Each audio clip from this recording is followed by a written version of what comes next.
Oi, gente, hoje eu estou aqui para conversar com vocês sobre mais algumas teorias sobre Avatar 2, O Caminho da Água. Dessa vez, a gente vai falar sobre a Kiri e algumas informações muito interessantes que o James Cameron comentou, numa entrevista.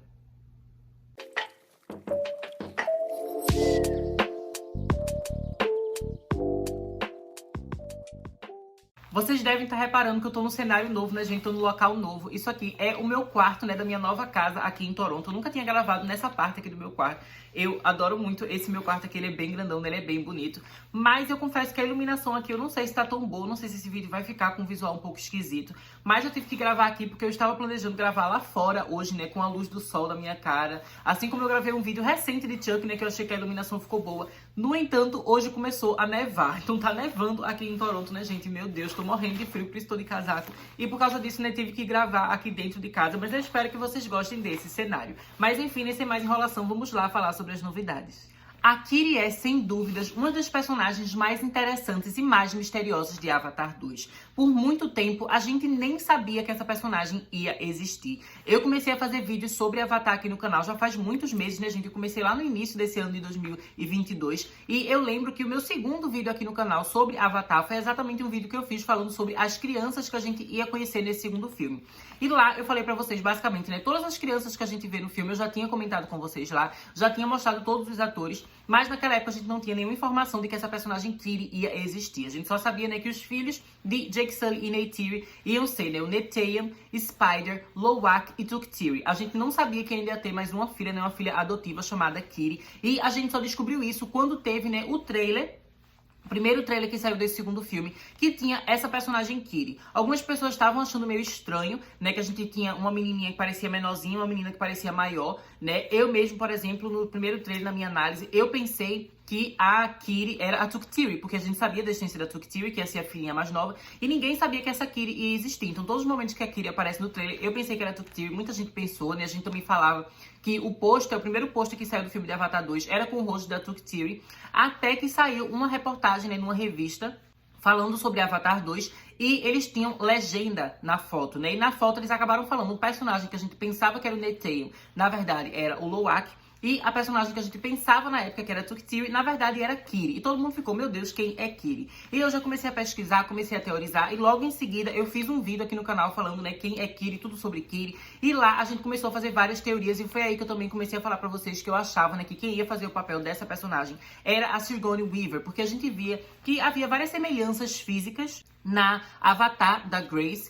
né, e no rosto da própria Sigourney Weaver com o rosto, né, dessa nova menina que a gente ia conhecer nesse filme, a personagem Kiri. E depois de um tempo, de fato, isso foi confirmado, né, que a Sigourney Weaver ia fazer o papel da Kiri. A gente já teve várias entrevistas sobre isso, né, que ela falou que foi muito interessante. Ela sendo uma mulher, né, de 60 e poucos anos, fazendo uma personagem que tem 13, 14 anos, né, então de fato é uma coisa assim muito interessante. E desde então a gente ficou cada vez com mais e mais curiosidade com essa personagem, né, até porque se o rosto dela era que estava no primeiro pôster, né, o primeiro teaser poster que a gente teve desse segundo filme, é porque ela vai ser uma personagem, né, de grande relevância. E aí, quando chegou o segundo trailer de Avatar, a gente só foi, assim, assegurado ainda mais da importância e do impacto que essa personagem vai ter dentro da história, né? Especialmente pela ligação que ela vai ter com Eywa. A gente vê vários momentos, né, da personagem falando que sente a força dela, sente o coração dela, né, que é um coração poderoso, né, mighty, que ela tá se referindo, né, a Eywa, a deusa de Pandora, né, a mãe natureza de Pandora. Então a gente vê de fato essa personagem, gente, ela vai ser muito importante no filme, muito relevante, mas a gente ainda tinha um questionamento, né, de qual seria a origem dela, né? Será que ela ia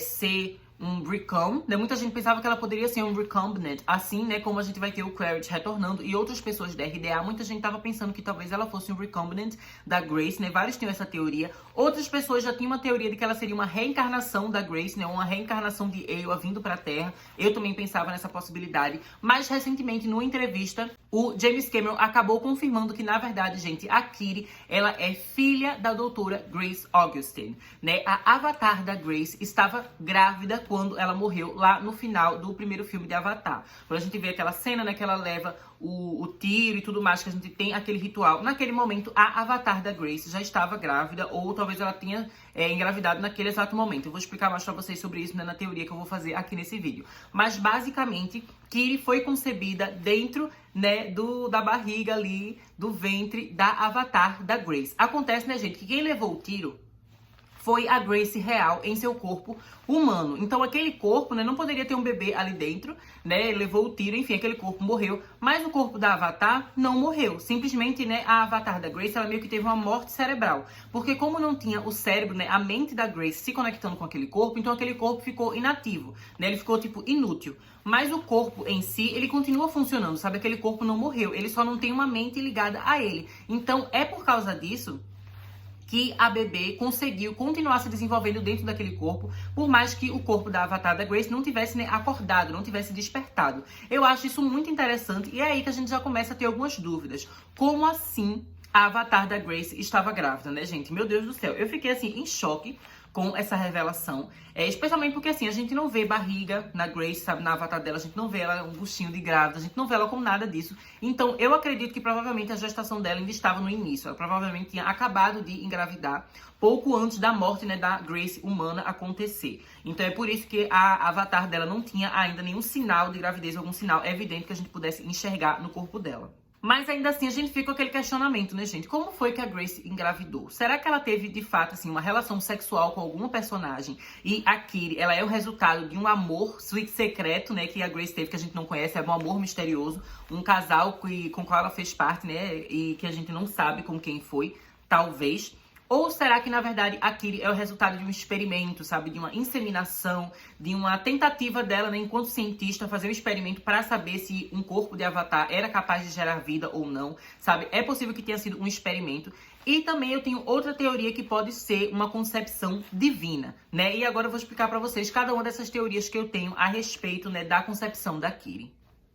A primeira teoria, né, gente, que seria a concepção de fato, assim, sexual, de que ela teve um relacionamento com alguma pessoa e que eles tiveram essa filha. Essa teoria, né, essa vertente do nascimento da Kitty é uma vertente, assim, que eu não gosto, é um pensamento que eu não acho legal. Especialmente, assim, porque eu acho que seria muito forçado e muito nada a ver se o James Cameron incluísse, de repente, nesse segundo filme, um interesse amoroso pra Grace que a gente não conhecia. Pra piorar, né, gente, algumas pessoas já começaram a perceber algumas semelhanças físicas, né, entre a personagem Kitty e o Avatar do Norman, gente. E assim, a gente sabe, né, que alguns meses atrás, né, antes de eu vir aqui pro Canadá, eu cheguei a fazer um vídeo, né, sobre possíveis spoilers desse segundo filme de Avatar 2, né, porque, segundo filme de Avatar 2 não, segundo filme da franquia Avatar.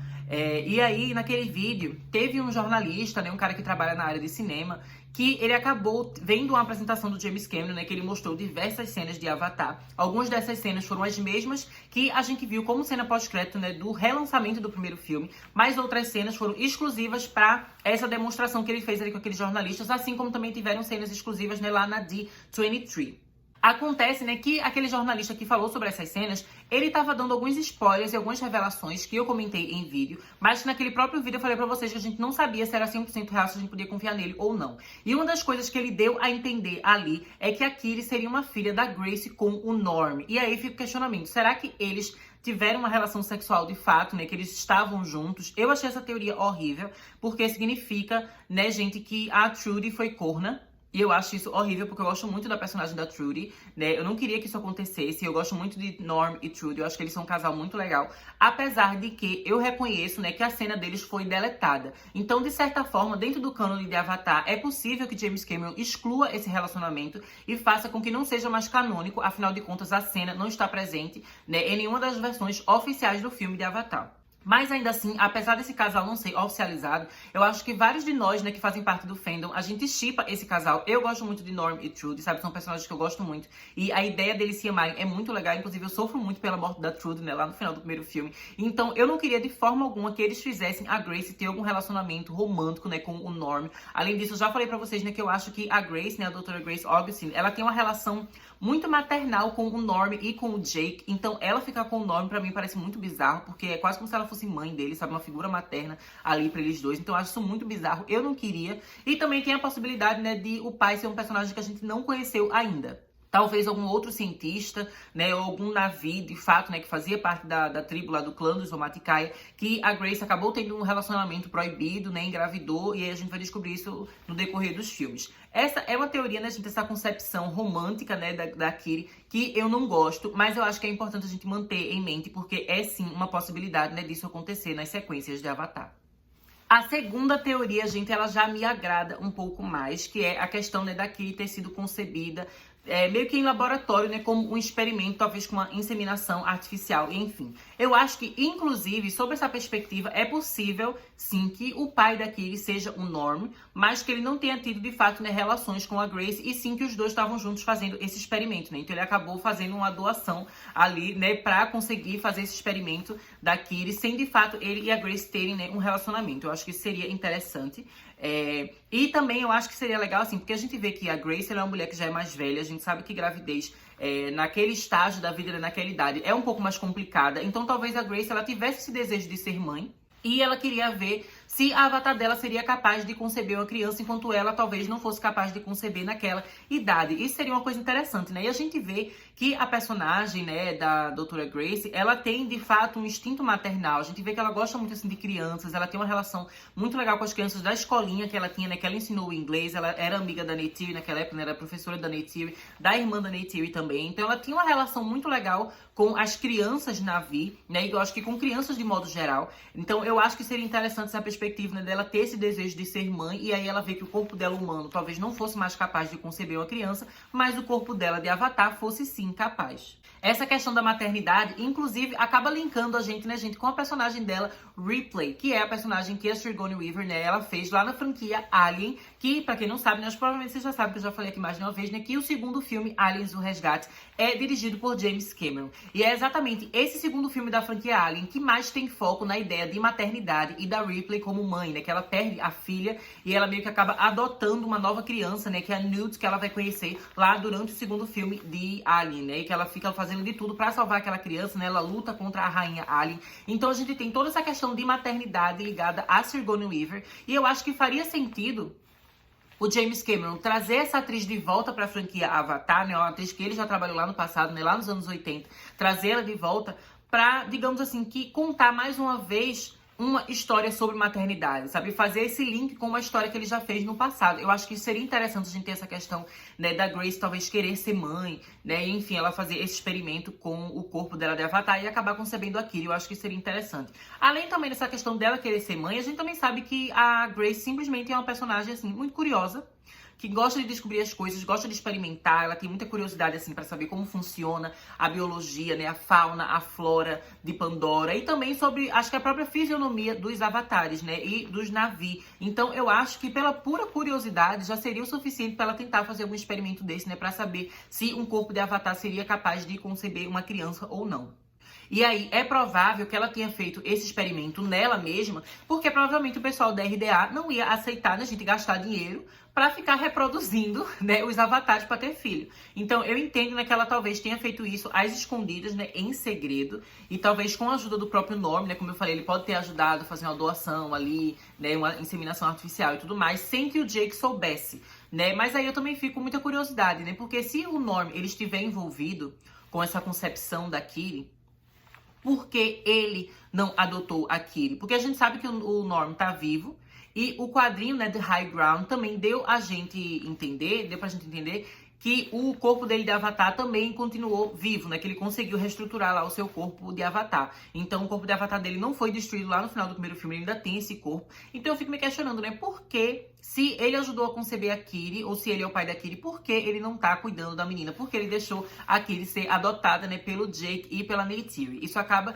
sendo uma coisa pra gente questionar, né? Eu acho que talvez no quadrinho The High Ground, né, no decorrer desse quadrinho, ou então no próprio segundo filme de Avatar, né, no início do filme, a gente vai ter algumas respostas a respeito disso. E antes de eu ir falar sobre a terceira teoria, né, gente, eu só queria reclamar aqui sobre essa questão do quadrinho The High Ground, porque eu estou com muito ódio. Esse quadrinho, ele já foi adiado diversas vezes. Ele foi anunciado pela primeira vez, eu acho que foi tipo em 2019, 2020, e toda vez ele era adiado porque eles queriam lançar esse quadrinho perto do lançamento do filme. Então, como o filme Avatar 2 era adiado, né, Avatar o Caminho da Água, eles acabavam adiando o quadrinho também. Mas agora a gente já tem a data oficial confirmada de Avatar 2, não precisava ficar adiando esse quadrinho, mas eles continuaram adiando. E aí, a última data que a gente teve, se eu não me engano, foi que o quadrinho, o volume 1 de The High Ground, ia lançar no dia 2 de novembro.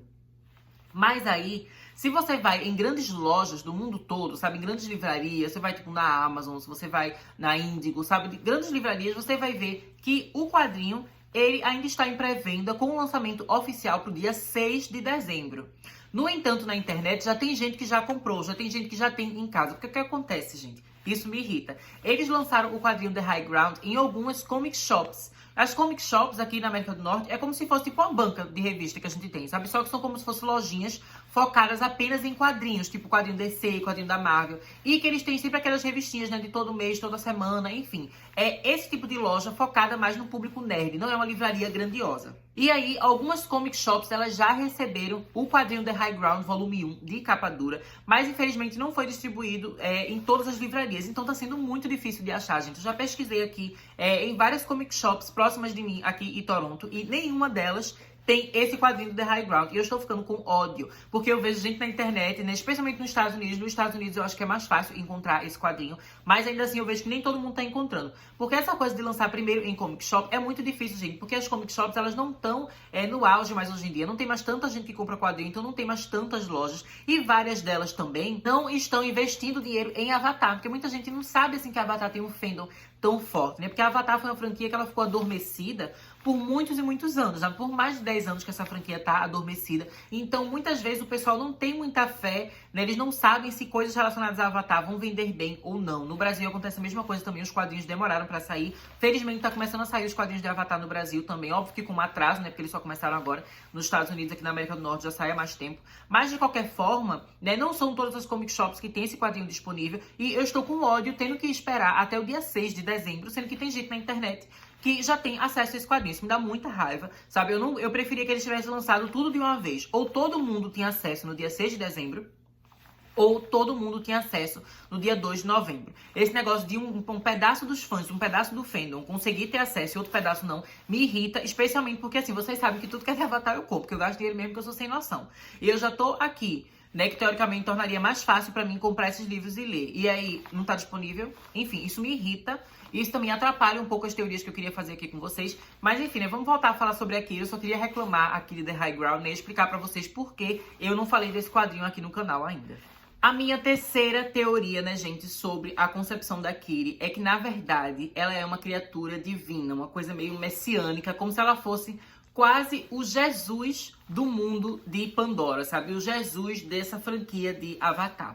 Eu faço essa analogia, né, gente, porque, assim, eu acho meio estranho a Grace, ela ter se relacionado com alguém. Eu acho que ela não deve ter feito nenhum casalzinho com ninguém, sabe? Não deve ter nenhum namorado nesse universo de Avatar. Ok. Aí a gente tem a questão do experimento, que eu entendo, de certa forma, acho que é interessante, mas também, por outro lado, eu fico pensando, será que não seria irresponsabilidade da Grace fazer uma coisa dessa e conceber uma filha, assim, no meio de uma guerra, no meio de uma coisa, assim, que ela sabe que está rolando entre a RDA e o pessoal de Pandora, né, os Na'vi, e ela vai ter uma filha ali. Talvez fosse responsável da parte dela ter uma filha dentro desse contexto, dentro desse conflito enorme. Ela colocaria a filha dela em perigo. E eu acho que a Grace, ela é uma personagem, assim, que é muito madura, muito inteligente, né, que ela pensa muito sobre as coisas, ela é muito intelectual, ela é muito reflexiva. Então eu não acho que ela tomaria uma decisão precipitada dessa, assim, de ter uma filha do nada, né, especialmente sabendo que essa filha estaria em perigo por causa desse conflito que estava acontecendo naquela lua. Então, o que acaba sobrando de teoria é que, na verdade, a Grace nunca planejou ter esse filho, mas meio que Eywa deu essa filha pra ela. Mais ou menos como aquela coisa que a gente tem, né, de Maria ter ficado grávida, né, ter tido o bebê Jesus, sem ter rolado nenhuma relação sexual entre ela e José, entre Maria e José, e também sem que fosse necessariamente ela desejando ter uma criança. Simplesmente chega, né, o anjo lá que avisa pra ela que ela foi escolhida, enfim, pra ser a mãe, né, do filho de Deus, e ela acaba surgindo grávida do nada. Eu acho que é possível que isso possa ter acontecido com a Grace lá no final de Avatar, né? O James Cameron, ele meio que dá a entender que a Avatar da Grace estava grávida, mas ele não diz exatamente o momento, a partir de que momento ela estava grávida. A gente não sabe se ela já estava grávida, tipo, sei lá, desde o início do filme, desde o meio do filme, se ela ficou grávida lá no finalzinho do filme, a gente não sabe. Então eu fico pensando, e se ela engravidou exatamente durante aquele ritual em que eles estavam tentando passar a alma dela, né, do corpo humano para o seu corpo Na'vi? E se no meio daquele ritual, naquele momento, Eywa meio que plantou a sementinha dentro do Avatar da Grace. Ela deu origem àquela criança. E foi ali, aquele momento, que a Kitty começou a ser concebida. Eu acho que isso faria um pouco de sentido, né? De que talvez a própria Eywa tenha usado o Avatar da Grace, né? E meio que colocado essa semente, colocado a Kitty dentro dela, como uma forma da própria Eywa surgir na Terra. Porque eu acho, gente, que a Kiri talvez ela seja como se fosse uma figura que vai representar a própria Eywa, sabe? Ela pode ser a própria deusa adormecida chegando aqui, né, na Terra, no caso não na Terra, né, no ambiente de Pandora. Porque eu fico pensando assim, que tem alguma coisa diferente sobre ela. A gente vê vários momentos, né, o James Cameron falando que a Kiri, ela não é como os outros Na'vi, que ela tem uma relação com a natureza, com a fauna e com a flora, que é muito mais sensível do que os outros Na'vi. E a gente já sabe que os Na'vi, eles têm uma relação muito profunda com a fauna e com a flora. Então, se a Kiri tem uma relação mais profunda ainda, mais sensível ainda, é possível que, de fato, ela não seja uma pessoa normal, mas que ela acabe tendo, né, alguma coisa messiânica sobre ela, alguma coisa divina, como se ela fosse de fato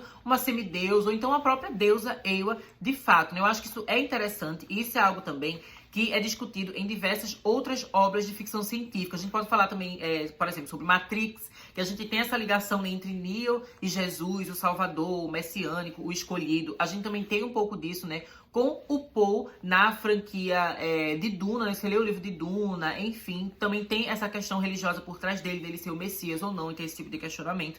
E a gente vê que o James Cameron, gente, ele é uma pessoa que ele conhece muito o gênero, né, de fantasia e de ficção científica. E que tudo que ele cria de Avatar, por mais que seja original, né, que ele esteja criando esse mundo da cabeça dele e não adaptando um livro ou um quadrinho específico, ainda assim, ele usa inspiração, né, da base, da bagagem que ele tem de conhecimento sobre fantasia e ficção científica. Existem várias coisas no primeiro filme de Avatar que fazem referências a outros livros, né, outros quadrinhos, outros filmes, outras coisas clássicas de ficção científica e de fantasia. E eu acho que isso vai se permanecer durante toda a saga, né, de Avatar. E eu acho que é possível que ele tenha se inspirado nessa questão que várias sagas têm, né, dessa figura messiânica, dessa figura divina, né, como se fosse o próprio Jesus Cristo dentro da história. E eu acho que por causa disso, é provável também que a Kiri, ela venha a ter super poderes. Eu não tô dizendo necessariamente que vai ser tipo um filme da Marvel, que ela vai usar, né, um uniforme de super-herói, vai sair lutando por Pandora. Eu não acho necessariamente que vai ser isso que vai acontecer, mas eu acho que pode ser uma vibe meio parecida com o Paul de Duna e também com o Neo da trilogia Matrix. No caso, não trilogia mais, né? Quadrilogia, que agora Matrix são 4 filmes. Mas, enfim, né? Esses personagens, eles têm os poderes, só que não é aquela coisa, assim, necessariamente de, sei lá, tipo, explodir tudo com a mão, de ficar só de lutinha. Mas também, assim, de como eles conseguem meio que manipular o ambiente ao redor deles, de como eles têm alguns poderes, assim, mais sutis, sabe? Uma coisa de ver o futuro, sabe? De ter uma sensibilidade maior com a natureza e com as pessoas, sabe? Eu acho que talvez seja esse tipo de poder que a Kiri venha a ter. Talvez meio com uma espécie de telecinese, sabe? Dela conseguir controlar a água, dela conseguir, sei lá, controlar plantas, né? Dela conseguir se comunicar com os animais de alguma forma. Eu acho que é esse tipo de poder que ela vai ter, sabe? Eu acho que é esse tipo de poder que ela vai demonstrar. Inclusive, tem um momento no segundo trailer que a gente teve do filme que eles estão na água, né? Que tá ela junto com o Roxo e o Aonung, né? Eles estão juntos ali na água. E a gente vê ela meio que fazendo a mão dela assim, fazendo uma posição assim com a mão. Parece que ela vai soltar algum poderzinho. Eu não acho que vai sair da mão dela, tipo, uma explosão nem nada. Mas eu acho que talvez ela fazendo aquilo, sabe? Ela consiga, sei lá, tipo, empurrar a água, sabe? Uma telecinese mais simplesinha. Eu acho que vai ser um poder sutil. Não acho que vai ser uma coisa, sabe? Tipo, Dragon Ball Z, que a Kiri vai ter. Não acho que é esse tipo de superpoder. Mas eu acho que ela vai sim, gente, ter alguma forma de conseguir manipular o ambiente ao redor dela de um jeito diferente, né? E eu acho que ela ser essa figura messiânica seria muito interessante e, inclusive, daria sentido ao subtítulo do último filme de Avatar, né? Que a gente sabe que um dos títulos que o James Cameron tá pensando para o último filme é Avatar: The Quest for Eywa, né? Que seria Avatar, a jornada, a busca por Eywa, né? E eu acho que talvez seja um filme que, de fato, tenha a Kiri sendo a grande protagonista, a grande líder da trama, para finalizar toda essa saga. Eu acho que isso faria muito sentido, né? E quando você para pra pensar que a Kiri, ela foi a primeira personagem a ter o seu rosto no pôster, né, desse segundo filme, dá a entender, de fato, né, que ela vai ser importante pra franquia como um todo. Então já fica meio que criando essa base para que lá no último filme ela seja a grande responsável por resolver essa história, né, por trazer um final feliz, né, e concluir essa trama. Então eu acho que é isso, né, gente? Basicamente, essa é a minha terceira teoria, de que a Kiri, ela pode ser uma personagem, né, divina. E eu espero que vocês tenham gostado, né, gente, dessas teorias aqui. Deixem nos comentários o que é que vocês acharam. Qual dessas teorias vocês acham que faz mais sentido ou que vocês acharam que não faz sentido nenhum. Também quero saber se vocês têm alguma outra teoria que eu não comentei aqui no vídeo, mas que vocês pensaram que vocês acham que é interessante, né? Deixem aí nos comentários também. E eu também, gente, queria avisar pra vocês que esse vídeo aqui tá sendo feito em parceria com a página Avatar Brasil lá do Instagram, gente, que é uma página muito incrível. Eu vou deixar aqui o arroba pra vocês reconhecerem a página e pra vocês poderem seguir lá no Instagram. Tem muito conteúdo, sabe? Tem vídeo, tem post, tem muitos stories, muita coisa informativa e interativa sobre o universo de Avatar. Então, se vocês gostam muito, né, do mundo de Pandora e dos personagens, né, e todas essas histórias dessa saga de Avatar, né, criada por James Cameron, vocês não devem deixar, né, de seguir essa página lá no Instagram. E também não esqueçam, né, de se inscrever aqui no canal para se manterem atualizados com todos os vídeos que eu estiver lançando. E agora vem uma interrupção super abrupta nesse vídeo, né, gente? Eu estava prestes a concluir aquela minha conclusão de sempre, né, dizendo que eu ia deixar vocês por aqui, até mais. Mas, na verdade, né, eu precisava dar uma notícia, né, que na época que eu estava gravando esse vídeo, né, no momento que eu gravei, eu não tinha certeza se eu ia fazer isso ou não, mas agora eu já tenho mais certeza, que é o anúncio, né, de que amanhã vai ter uma live aqui no canal pra gente comentar tudo sobre Avatar 2, né, O Caminho da Água. Vai ser uma live pra gente ter bastante interação, pra gente dividir teoria, pra gente comentar coisas sobre o filme, compartilhar também nossas expectativas e tudo mais, né? Então vai ser amanhã, no sábado, às 18 horas, né? 6 horas aí no Brasil, que agora o fuso horário aqui com o Canadá tá de 2 horas de diferença. Então vai ser 4 horas da tarde aqui pra mim, aí no Brasil vão ser 6 horas da noite, né? E a gente vai se encontrar aqui no YouTube, né? Pra gente conversar, todo mundo junto, né? Eu leio os comentários de vocês ao vivo, né? Em tempo real, porque eu sei que várias vezes eu demoro pra ler os comentários, né? Então eu acho que uma live vai ser melhor pra gente ter essa interação mais direta. E vai ser a primeira vez que eu faço live, né, gente? Então, assim, tenham paciência comigo. Eu espero que tudo dê certo, né? Que o vídeo fique legal. Mas é isso, né? Espero vocês amanhã aqui no canal, às 6 horas da noite, né, pra gente conversar sobre Avatar na minha primeira live.